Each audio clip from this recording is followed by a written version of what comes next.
Hello students, मी Gayatri teacher. आज आपण अलंकार म्हणजे काय व अलंकारांचे जे दोन प्रमुख प्रकार पडतात त्यांचा अभ्यास करणार आहोत। अलंकार अलंकार म्हणजे दागिना। अधिक सुंदर दिसण्यासाठी व्यक्ती दागिने घालत असतात। त्याचप्रमाणे आपली भाषा अधिक सुंदर आणि परिणामकारक आकर्षक होण्यासाठी लेखक कवी भाषेमध्ये अलंकारांचा वापर करतात। अलंकारांचे प्रमुख दोन प्रकार आहे, एक शब्द अलंकार आणि दुसरा आहे अर्थ अलंकार। आपण शब्द अलंकार आणि त्याचे काही प्रकार अभ्यासणार आहोत। आधी शब्द अलंकाराचे तीन प्रकार पडतात, एक अनुप्रास अलंकार, दोन यमक अलंकार आणि तीन आहे श्लेष अलंकार।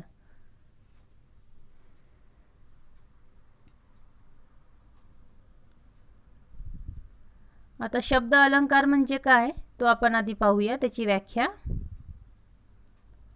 या ठिकाणी अर्थाला महत्त्व नसून शब्दांमध्ये एक ताल निर्माण केला जात असतो व या शब्दांचा खेळ केला जातो, म्हणून याला शब्द अलंकार असे म्हणत असतात। ज्यावेळेस आपण बोलत असतो तर त्या बोलण्याला ज्या शब्दांमध्ये जे आहे त्याला महत्त्व दिलेले असते, त्याच्या अर्थाला काहीही महत्त्व दिलेले नसते। जसं वरातीमध्ये गाणे वाजत असतात तर त्यावेळेस आपण फक्त नाचण्याचा प्रयत्न करत असतो, ते गाणे कोणते आहे त्याच्याशी आपल्याला काही घेणं देणं नसतं। अनुप्रासची व्याख्या काय आहे ते पाहूया। यामध्ये एकाच अक्षराची पुनरावृत्ती होते, त्याला अनुप्रास अलंकार असे म्हणत असतात। एक शब्द वारंवार बोलला जात असतो त्याला अनुप्रास अलंकार असे म्हणत असतात।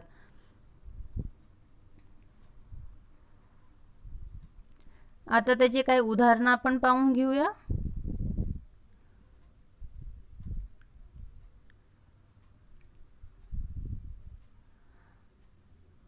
काकूने काकांचे कामाचे कागद कात्रीने करा करा कापले।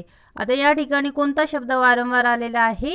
क या अक्षराची काय झालेली आहे? पुनरावृत्ती झाली आहे, म्हणजे वारंवार तो शब्द आलेला आहे। जसं चंदू के चाचाने चांदी के चमचेचे चटणी चखाई। आता या ठिकाणी कुठला शब्द वारंवार आलेला आहे?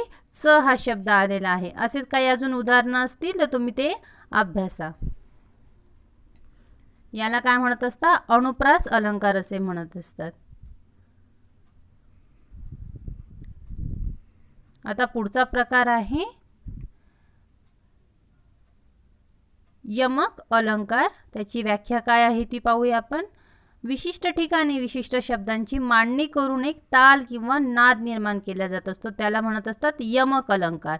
यमक म्हणजे काय? आपण ज्यावेळेस कविता वगैरे बोलत असतो तर कवितेचे शेवटचा जो शब्द आहे त्याच्यामध्ये यमक म्हणजे सारखेपणा दाखवलेला असतो, त्याला काय म्हणत असतात? यमक अलंकार असे म्हणत असतात।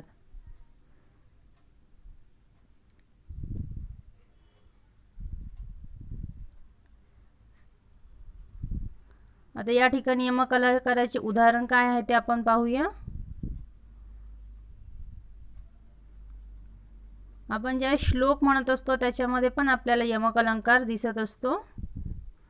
जसं सुसंगती सदा घडो सुजन वाक्य कानी पडो। आता या ठिकाणी घडो पडो यामुळे एक ताल निर्माण झालेला आहे वाक्यामध्ये, म्हणून याला म्हणत असतात यमक अलंकार। तिसरा प्रकार जो आहे तो पाहूया आपण आता।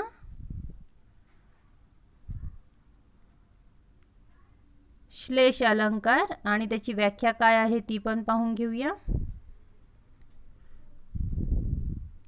यामध्ये एकच शब्द दोन अर्थांनी वापरला जातो, म्हणून त्याला श्लेष अलंकार असे म्हणत असतात। म्हणजे आपण ज्यावेळेस बोलतो काही वाक्य ते डबल मीनिंगने वापरले जात असतं, त्याला म्हणत असतात श्लेष अलंकार।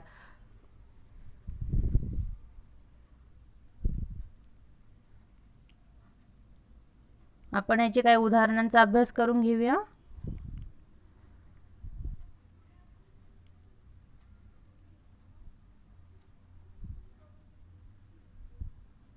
हे नभ मित्रा तू आम्हाला जीवन देतो। या ठिकाणी जीवन शब्दाचे दोन अर्थ निघतात। नभ म्हणजे ढग, यातून पाऊस पडतो आणि त्या पाण्यामुळे आपण जगतो, ते जीवन। म्हणजे जीवनाला दोन अर्थ असतात, एक पाणी म्हणजे पण जीवन असतो आणि आपण जगतो ते पण जीवन। म्हणजे एकाच शब्दाचे दोन अर्थ निघालेले आहे, त्यामुळे याला श्लेष अलंकार असे म्हणत असतात। आता आपण पुढचा जो अलंकाराचा प्रकार आहे तो पाहूया. शब्द अलंकाराचे प्रकार या ठिकाणी संपलेले आहे. त्याचे 3 प्रकार जे असतात ते आपण अभ्यासले. आता दुसरा प्रकार आहे अलंकाराचा, तो आहे अर्थ अलंकार. आता अर्थ अलंकाराची व्याख्या पाहूया. ज्या ओळीमध्ये अर्थाला जास्त महत्त्व असते त्याला अर्थ अलंकार असे म्हणत असतात. म्हणजे या ठिकाणी आपण बोलत असतो त्या बोलण्याला जास्त महत्त्व दिलेले असते, अर्थ जो असतो त्याला जास्त महत्त्व दिलेले असते, म्हणून याला अर्थ अलंकार असे म्हणत असतात. आता त्याचे काही प्रकार पडतात. अर्थ अलंकाराचे एकूण 9 प्रकार पडत असतात. तर त्यातले आपल्याला अभ्यासामध्ये उपमा आणि उत्प्रेक्षा हे 2च आहेत सध्या अभ्यासामध्ये, पण तुम्हाला अजून जास्ती माहिती होण्यासाठी मी बाकीचे पण प्रकार घेतलेले आहे. पहिला आहे उपमा अलंकार, दुसरा आहे उत्प्रेक्षा अलंकार, तिसरा आहे अपनहुती अलंकार, चौथा आहे रूपक अलंकार, पाचवा आहे अतिशयोक्ती अलंकार, सहावा आहे दृष्टांत अलंकार, सातवा आहे विरोधाभास अलंकार, आठवा आहे चेतन गुणोक्ती आणि 9वा आहे अर्थतरण्यास. आता यातील पहिले जे 2 आहे त्यांचा आपण अभ्यास करून घेऊया आधी. आता उपमा अलंकार म्हणजे काय ते पाहूया. या ठिकाणी सारखेपणा दाखवण्यासाठी 2 घटकांची तुलना केली जाते, त्याला उपमा अलंकार असे म्हणत असतात. उपमा म्हणजे एखाद्याची तुलना केलेली असते त्याला म्हणत असतात उपमा अलंकार. ज्याच्या बरोबर तुलना केली जात असते तो.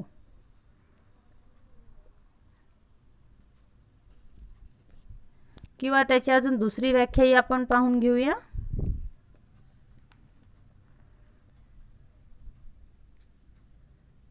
दोन वस्तूतील किंवा कृतीतील साम्य चमत्कार कृती पूर्ण रीतीने वर्णन केले असते ते उपमा अलंकार होतो. आता यामध्ये सम, समान, सारखे, वाणी, जैसे, तैसे, समान, सदृश, परी यापैकी शब्द येत असतात.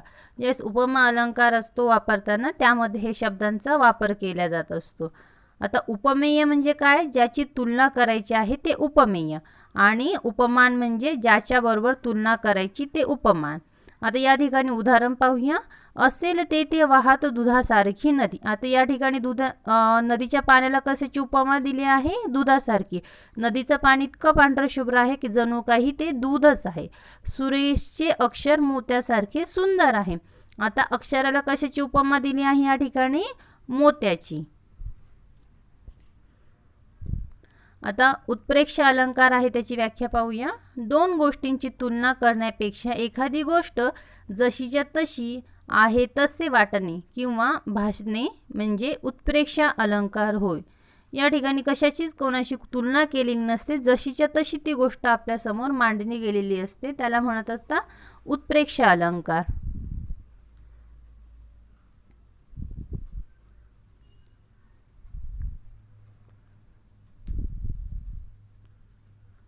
किंवा याची दुसरी व्याख्या पाहूया आपण. उपमेय हे जणू उपमानच आहे अशी कल्पना केलेली असते तेव्हा उत्प्रेक्षा अलंकार होतो. या अलंकारामध्ये जणू, काय, जेवी, गमे, भासे, वाटे, की, जसे, जणू काय, कसे असे शब्द येत असतात. आता त्याचं उदाहरण पाहून घेऊया आपण.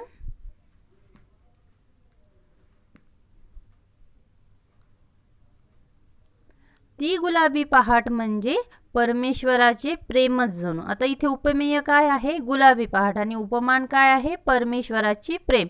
आता पहाटेला कशाची उपमा दिलेली आहे, परमेश्वराची प्रेमाची. आता दुसरं काय आहे, हा आंबा जणू साखरच. आता आंब्याला जी आहे ती कशाची उपमा दिली आहे, साखरेची. साखर ही आंब्यापेक्षा जास्त गोड असते म्हणून. तिसरा आहे अपनहुती अलंकार. यामध्ये मूळ वस्तू लपविणे आणि गुणांनी अधिक असणारी वस्तू पुढे करणे याला म्हणत असता अपनहुती अलंकार. आता अपनहुती म्हणजे काय, एखादी गोष्ट लपविणे. आता याचं उदाहरण आपण पाहून घेऊया. आंबा विकताना जर तो आंबट असतो तेव्हा समोरचा व्यक्ती काय म्हणत असतो आंबा विकताना, खडी साखर घ्या. म्हणजे गुणांनी अधिक वस्तू समोर दाखविलेल्या आहे. या ठिकाणी आंब्याचा आंबटपणा जो आहे तो लपविलेला आहे. तुम्ही बाजारामध्ये गेले की बघत असतात की आंबे विकत असताना ते लोक म्हणतात खडी साखर घ्या, खडी साखर. आता तिथे काही प्रत्यक्ष खडी साखर विकत नसता, आंब्याला जी आहे ती खडी साखरेची उपमा दिली गेलेली आहे त्या ठिकाणी. पुढचा आहे अनन्वय अलंकार. त्याची व्याख्या काय आहे? ज्याची कोणाशीही तुलना होऊ शकत नाही त्याला अनन्वय अलंकार म्हणत असतात.